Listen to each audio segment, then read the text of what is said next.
3 things to do if you are having marriage problems. So, you too are having problems. He's snapping at you about the brand of cheese you bought, and you're barking at him about flirting with your waitress over dinner. You too. You are feeling a bit frustrated about your marriage, and want things to be better, right? Well, you have come to the right place. Please remember in all of this talk about marriage problems, that according to renowned marriage researcher, Dr. John Gottman, some problems in marriage are solvable and others aren't. Problems are okay. In fact, we probably should call them challenges or opportunities instead of problems, because that is exactly what they are. Problems simply present you, and that good-looking spouse of yours with a challenge, and who doesn't love a good challenge? Problems give you an opportunity to look at yourself and your life, and to make big decisions about choosing and creating the life you know you want and can have together. So settle in as we share 3 simple things you can do, starting today, if you are having marriage problems, challenges, and chances are, you probably are. 1. Fix yourself first. The ever-common answer to most marriage-related problems, and yet the one that we never want to hear. It's easier to blame problems on our past, or on our spouse, or on the dog, but really, we as individuals, with all of our strengths, weaknesses, quirks, and more, likely play a large part in every marital problem we face. Ouch. Okay, so you don't need to fix yourself, because you aren't broken, but you may need to take a little look inside your heart, and see what changes you ought to make in order to improve your marriage relationship. Taking responsibility by looking inward is always a good place to start. Personal inventories are always a little painful, a little humbling, and a little uncomfortable, but they lead to the kind of learning that helps us to see ourselves and our spouse through new eyes, and with a new, more softened heart. All good things. Very good things. So, take a little inventory of your life. Perhaps in taking inventory of your life you realize that you have never ever offered to help bring in the groceries before. Or that you seriously do tend to correct everything he says, or that whenever you come home from work you are grouchy, or that you lose your temper over silly things when you really shouldn't. If, in taking inventory of your life you find a few things you need to stop doing, then stop doing them. And if you find a few things you need to start doing, well, start doing them. The best time to change and improve is now. So just start. Just make the decision to start changing one behavior or habit today. You'll be glad you did. So will your spouse. 2. Use the resources around you.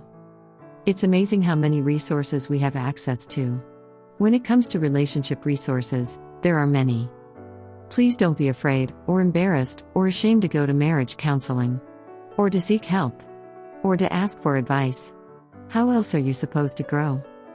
Marriage counseling, although a bit pricey, would help more people if they approached it as a preventative measure, like a well visit to the doctor, and went with a desire to learn new skills, in order to strengthen their marital relationship. There are a lot of resources around you. It's easy to complain about what isn't going right in a marriage, but it is more difficult to actually start using the resources already available to you. Look around and see if there is a resource that seems to speak to you, and start there. Perhaps you decide to actually read and apply a whole marriage book. Or maybe you take an older couple out to dinner and pick their brains about what worked and didn't work in their marriage. Maybe you decide to talk to a clergyman or woman, or to simply call your dad, and just glean a little wisdom from someone who has walked the path ahead of you. Whatever you choose to do, simply ask yourself, what resources are right in front of me that I'm not using? Seek help for your current marriage challenges by looking to the resources that are currently available to you. You may be surprised at all of the help that is in front of your eyes, if only you decide to look. 3. Write your own prescription.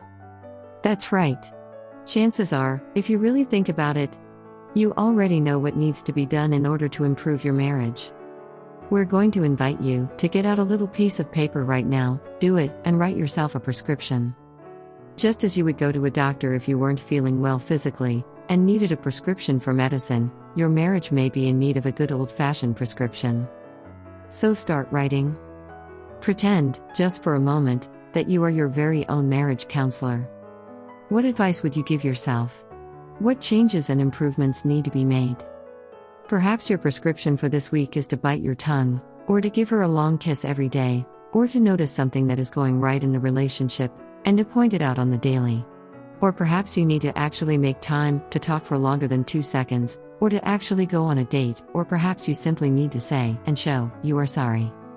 Whatever it is, write it down, and then stick that piece of paper in a place where you can see it every day. Better yet, set it as a reminder on your phone 3 times a day. It may get annoying, but it will definitely remind you.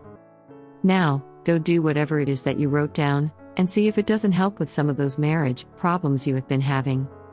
If nothing else, this kind of an exercise will help you to stop and think about your relationship, and about what it needs and doesn't need, and that analysis alone will be a good starting point. You've now taken responsibility for your part in your marital problems, identified the resources in front of you, and written a prescription for yourself. So now it's time to take responsibility for your choices and your responses, and to see the difference that changing yourself, or even your mindset or perspective, can play in your marriage. Now, you two aren't going to be perfect all at once, and your problems won't disappear overnight.